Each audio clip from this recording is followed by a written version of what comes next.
Well, today, Turton Tower near Bolton, Darwen, Blackburn, in between that area.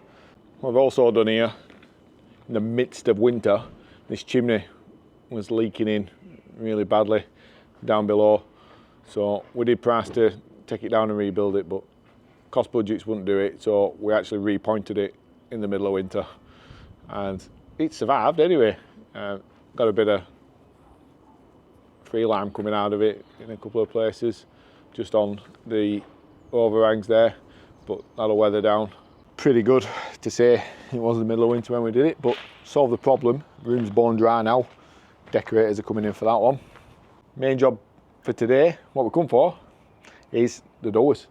So we looked at these when we were doing the chimney work, and we kind of said we need to take them off, back to the workshop and repair them, but budgets couldn't do it. So next best thing, we said, well, let's get here for a day and we will sort out as much as we can in a day, and then what we're going to do is come back again in a year and do a little bit more and a little bit more.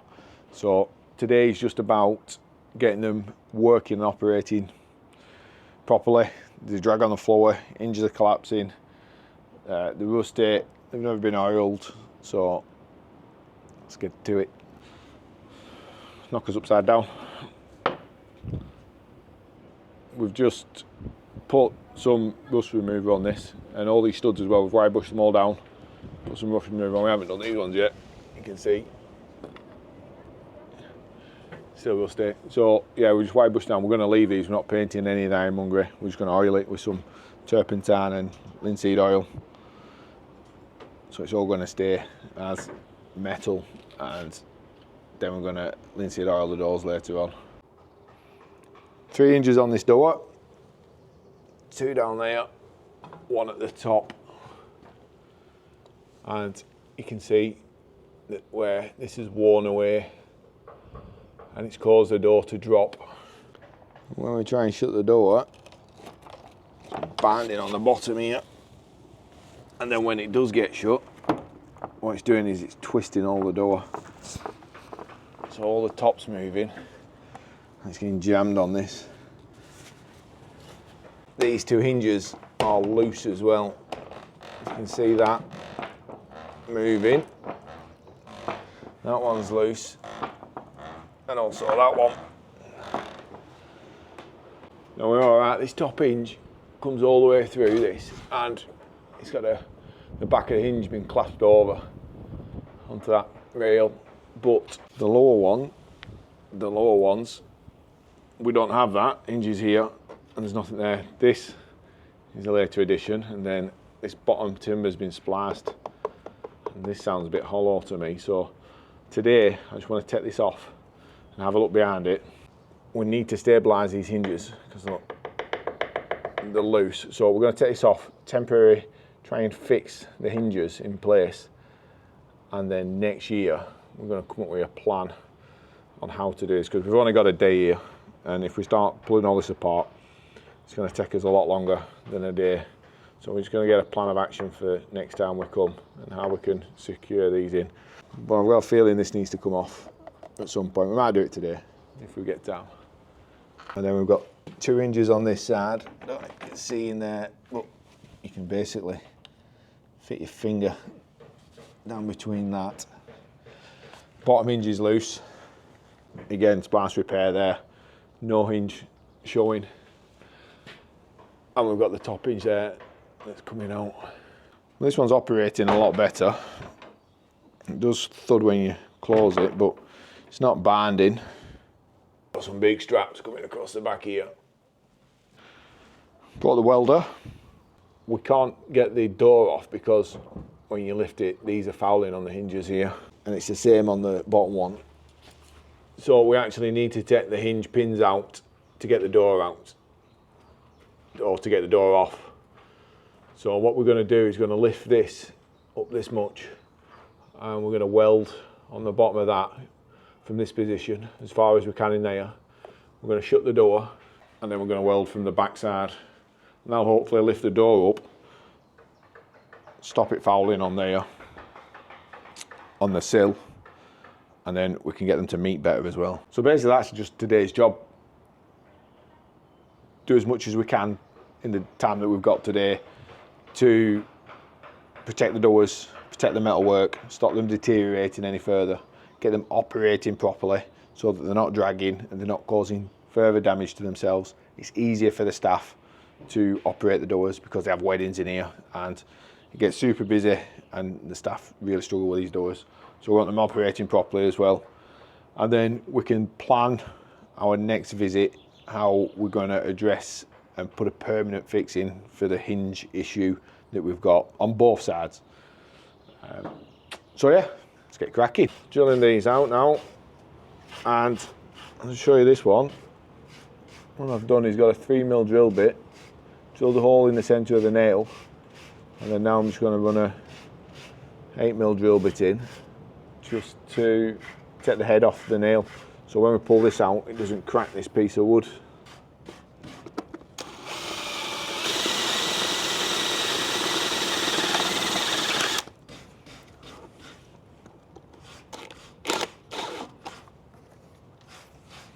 Still got a little bit in the top there, but I'll just get a punch and knock that out. Yeah, clips once.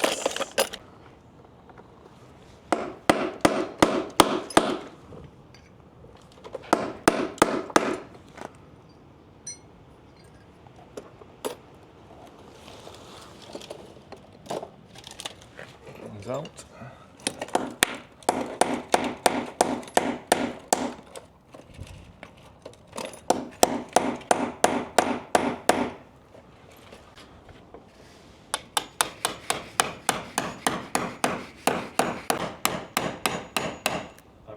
In that box as well.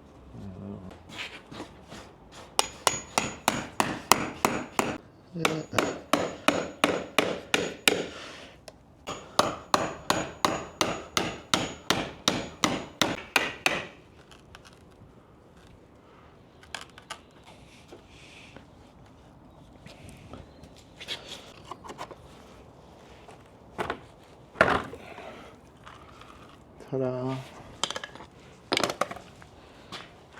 Ta-da! That's worked well.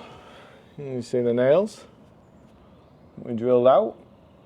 Nearly smack in the middle as well. Get focus on it. This is a top hinge pin. A bit of timber packing in there that someone's put in. And then this is the faceplate that they've put on the outside. Yeah, it looks like a big beam splice. In fact, it's just a little plant. And not a very good one either, because there's still big gaps. One of the roughest plants I've seen in a while.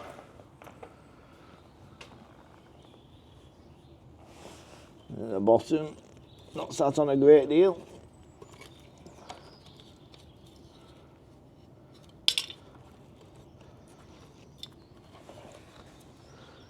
We still can't see how these hinges are in. Or shall I say nothing? Keep digging, I think. Might take that faceplate off. Keep digging. Keep digging. Might take that front piece out so we can have a look at them hinges. Just don't want it to get into a big job. Anyway, dinner time.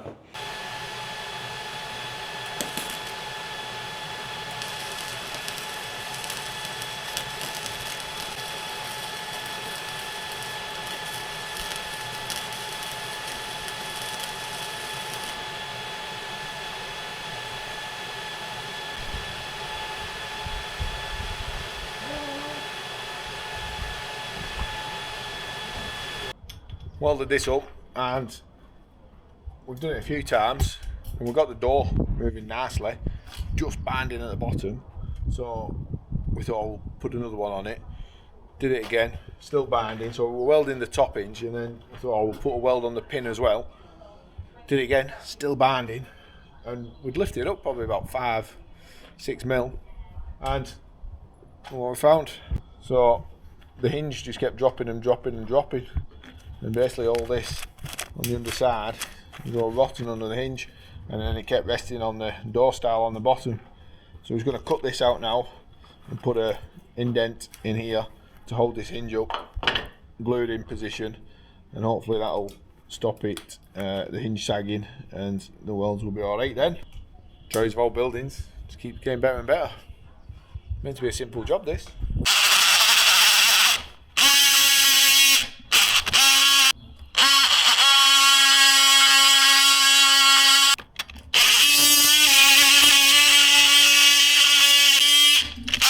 I got a chisel, eh?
Have you got tape?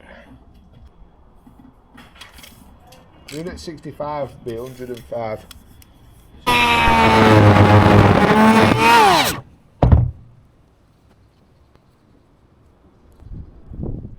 Yeah, that. More.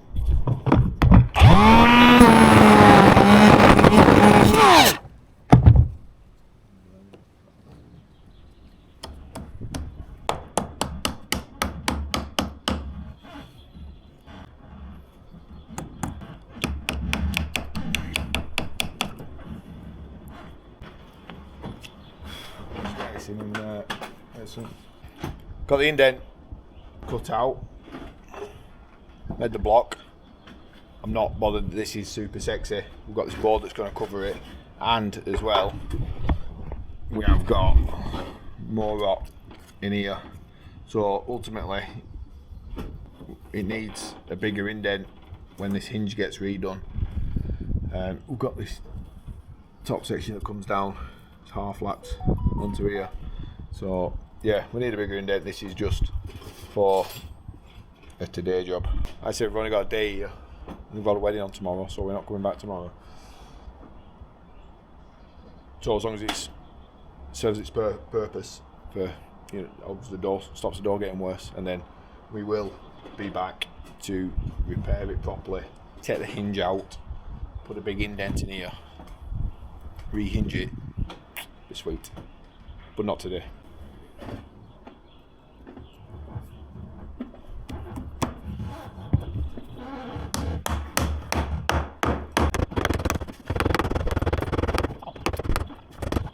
About 20 mil thick. And then from nothing to about 10 mil and about 80 mil. So 0 to 10 mil and then straight. No, from nothing to 10 mil in 80 mil. Blocks in. Just cut it on an angle. Actually could have notch out of it to get it in there, but that's holding that up. Door shutting beautifully now. Got a bit of clearance on the bottom, and then in this corner, this stile that was binding before is all good now. We've got 5 mil of clearance under that. Wedge in there as well, little oak wedge, just to push the hinge back that way. We've just took a little bit off that plant that went in. We've just got a little bit, but don't want to take any more off, because when we've welded it up, that's going to come down a couple of mil over the next couple of months while it opens and shuts. So I'm not too bothered about taking too much of that out. I can hear it coming. You like rock and roll. Oh, it started something. Now I can't let it go. Four-leaf clovers in the garden.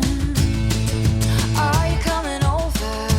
Oh, we started something. Is it everything? All done for the day. Looks pretty well.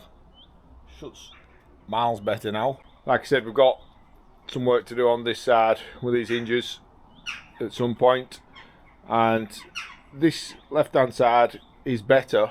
It doesn't band anywhere, but we've still got the issue that we've got a loose pin down on the bottom there. So what we've done, we've got the rust remover on all the metal work, and we've put some raw linseed oil on the door, and that's just going to soak in now. It's going to take a while because it's still got reminiscences of the old varnish on there, but you can see where it is soaking in. And we've just gone over the ironwork as well. We did bring some linseed turpentine mix that we use for the metal work, but because we were doing the doors, we just went all over it. And yeah, raw linseed oil, brilliant for outside. If you've got inside and it's humid, probably don't want to put it on that because it is organic and you might get some mold growth on it. But for external, brilliant. It has darkened it, but it does what it does. We're feeding the wood. Aesthetically, we're not really bothered. We like it like the nice limey oak colour that you get when it's dry, and basically dying for some feed of an oil of some kind to stop that rot. I mean, everyone loves the silvery oak colour, but I don't personally. I prefer it like this because it's well fed and it's going to last then. So yeah, hope you enjoyed it. That's it. See you next time.